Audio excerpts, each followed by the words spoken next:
Welcome back guys to another Odyssey video. Assassin's Creed Odyssey in 2023 actually has reached a point where you should no longer really go for the absolute max damage. And most of the new players don't really have to do. Going for the absolute best max damage build is probably not what will make you happy when playing the game for the first time. So instead of going for the ultimate damage, you should just get enough damage to just one-shot or even two-shot every enemy in the game without dying from a single hit yourself. And you will probably also want a build that doesn't require you to do the blacksmith reloading for hundreds of hours. So for that purpose, I've created a really cool new lazy build that doesn't really require you to do anything of that. So by just using items and stuff you will collect anyway, you will still be able to get 100% crit chance, 475% critical damage, we will play with 100% health and with 100% ignore half damage. This build will be so simple and so powerful at the same time that you can even fight in the arena or in conquest battles with absolute ease. But let's first check out the damage values. With the light attack you will still get around 1 million damage, with the heavy attack you will get 1.4 million damage, and with the charge attack you will get 4.4 million damage if you attack properly from behind. With Ring of Chaos you will get over 2.5 million damage, Fury of the Bloodline will give you 8 million damage, and an Overpower animation cancel will give you over 16 million damage. The Devastating Shot will give you around 6 million damage, and the Predator Shot will give you around 7.5 million damage. With the Ghost Arrows you will still be able to reach over 4 million damage, which is still plenty of damage and more than enough to kill every mercenary. You can actually boost your damage by using certain abilities. One of these is Stealth Master. When you shoot a random civilian at daytime you will get around 1.2 million damage, but when you do the same overnight you will get over 1.3 million damage easily. That is a 10% damage boost that is applied to all your abilities and all your attacks you do. Another thing you can use is Sixth Sense. Whenever you use Sixth Sense there will be an exclamation mark when you are spotted by an enemy. This will double your range damage to be over 2 million damage just for a normal arrow. Without the exclamation mark and without Sixth Sense you would only deal 1 million damage. So using Sixth Sense properly is key to achieve the highest range damage. Your assassin damage is of course top tier anyway. You will have over 3.5 million damage to assassinate every mercenary even on Nightmare with just a normal assassination or with rush assassination if you prefer. Of course you can even use a heavy attack to just one-shot them. Hero Strike will give you over 7.5 million damage if you use it, and Ares Madness activation will give you over 10 million damage, and the normal Ares Madness attacks will still give you around 1.5 million damage each. Ares Madness is the best and most efficient ability, especially when you make assassin builds. But now let's finally check out the builds guys, and I've made two different variants for it. The first variant will have 175,000 warrior damage and 750,000 assassin damage, and that is more than enough to just one-shot everything and beat the shit out of this game. It is also based on the Pirate set, which is an extremely good base game set that you have to collect anyway. Of course the Big Bow will be one of the most important items here in this build as usual, because it will multiply all your warrior damage by a factor of 1.6, giving you 175,000 warrior damage instead of only 107,000 warrior damage. This is achieved because the bow adds all its 6495 DPS to your left melee weapon. So when playing with this build you also have to make sure that you select the proper melee weapon, the one with the higher damage value when you attack your enemies and even when you shoot your arrows, because the Big Bow also uses your warrior damage when shooting arrows. For the left melee weapon we will use the Copycat Sword. The Copycat Sword is a unique epic sword with 10% crit chance on it. It also has warrior damage and damages Spartan soldiers, so you have to engrave it with damages swords, because damages swords is the biggest and most important damage driver for swords. Damages swords or damage with a weapon type in general will give you as much damage as the Falx of Olympus engraving, but without any negative penalty. The Copycat Sword can be acquired when you complete the Really Bad Day questline in Locris. You have to complete a couple of tasks to help local people, and after doing all that you will face a fake Eagle Bearer and he will drop the Copycat Sword for you. On the second melee weapon slot you should use a perfect epic sword like Hater Harper with warrior damage, critical damage and damages swords.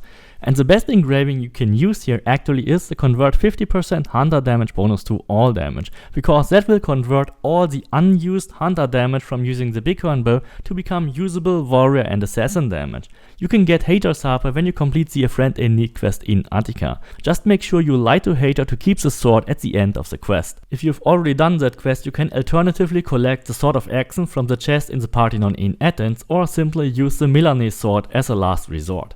The damage conversion can be obtained from the Atlantis DLC. If you don't have the Atlantis DLC, you should use armor penetration here instead. On the Bighorn bow, we'll also just simply engrave 10% crit chance this time, because that is needed to achieve 100% crit chance when using the pirate set. The Bighorn bow can be obtained for free if you simply use your 203 credits for it and get it from the shop. If you already spent your credits on another item, then I still really encourage you to get it, because it is simply the best and most important item in the game. The pirate set headgear has assassin damage, 20% crit chance while full health, and here you should engrave a 40% chance to ignore half damage. We will use two 40% chance to ignore half damage here on our gear, and we will get another 20% from the masteries. That will give you a guaranteed 50% damage reduction on any incoming hit. So by using the Corfu engraving, which will normally give you 100% negative resistance, you would double your damage, but by using 100% ignore half damage, you will completely counter this and be back to normal damage. On the arms we have assassin damage, 50% critical damage, and here you should engrave another 100% crit damage while full health. In order to get this engraving, you have to complete the 5 Ostrakars for crit damage while full health, and also upgrade this engraving at Hephaestus workshop in Malis. On the belt we have assassin damage, 10% crit chance, and we engrave another 40% chance to ignore half damage. On the torso we have assassin damage, adrenaline on assassination kill, which is basically a waste, but here we engrave the Corfu engraving with 100% damage but minus 100% resistances. In order to get this engraving, you have to travel to Corfu Island, collect the riddle from the Collidi farm, and then go to the northeast and solve the riddle from the docks. And on the boots we have assassin damage, critical chance while full health, and here you should engrave another 100% critical damage while full health, so it is really important to get this engraving maxed out. All that will give you 450% warrior damage, 500% assassin damage. We have around 90% damage with swords, which is still very good. We are not at 140% because we don't have as much engraving slots as on epic gear, but that's completely fine. We still have 100% crit chance, 475% critical damage, and that's all you need in a build. You don't really need that much more. But if you have the Atlantis DLC and you want to spice your build up a bit, then I propose you do the following changes. This build still has the same engravings on all your weapons, but on your headgear you should engrave ISO Enhance, and on the arms you should engrave the cooldown duration from the Northern Traveler set. With these two engravings you can perform a crazy invincibility glitch, because ISO Enhance gets reset when using Ares Madness. So whenever you get hit by something, also immediately trigger Ares Madness, because that will reset your ISO Enhance. Even while being ISO enhanced, you should use Ares Madness. That will guarantee that ISO enhanced is immediately active again after it is over. Which is just totally crazy, because you will never run into any cooldown. ISO enhanced will always protect you. Of course, when using this, you also don't need the other chance to ignore half damage engraving, so you should simply engrave another 100% critical damage at full health on your belt. The rest of the items will be unchanged from the basic version. This build will require around 250 points in the base variant, and I strongly recommend you to watch the mastery ability distribution, because this is quite different than usual. For the standard abilities you should pick Sixth Sense, because that slows down time, allows you to easily hit your enemies and even assassinate your enemies, unlock the poison and fire arrows, and go for multi-shot, devastating shot and predator shot. Multi-shot is best for conquered battles, while devastating shot is the easiest one to use, but if you want the highest damage then you have to go for predator shot. Definitely go for Archery Master, because Archery Master is refilling your first adrenaline segment, and with the abilities needing a little bit more than one adrenaline, refilling the half-filled adrenaline is really important, so this is one of the most important abilities to get with this build. The Overpower Bow Strike doesn't work with the Bighorn bow, it only deals very little damage, so you only get 1 point there to unlock the Ghost Arrows of Artemis. In the Warrior tree you should go for Charged Heavy Attack. The tooltip says it's dealing only 150%, but in reality you will actually deal 300%, so it is much better than actually written here. Of course, grab all the passive bonuses from Weapons Master and Gear Master, then go for the flaming attacks. If you want to use your fire often, then you go for 3 points. If you only want to grab the fire damage perks, then get 1 point here and only grab the 40% from the fire mastery. Of course we go for the top-notch abilities, dealing the most damage here with Overpower and Ares Madness, then Furious Bloodline, Ring of Chaos, And of course, second win. In the assassin tree we go for Shadow Assassin, increased assassin damage, and even more important, the increased critical damage. Rush Assassination will be your go-to assassin ability. If you are struggling to assassinate mercenaries with a normal assassination, you don't have to go for a critical assassination, you can just simply use a Rush Assassination or even a Hero Strike. That is also an alternative if you don't have the Furious Bloodline ability. Definitely don't forget to get Stealth Master, because Stealth Master will increase all your damage by 10% overnight and also eliminates all the noises from your footsteps. For the mastery points, this time we will start with the bottom one, with the assassin tree, because it is much more important to get these abilities and I don't want you to miss this. You definitely have to invest 20 points on chance to ignore half damage to get this perk to 100%, to get all your damage reduced by 50% every time. Then of course you should also go for the usual critical damage at full health, the critical chance at full health, and the biggest damage driver here in the whole build will be damage with swords as usual.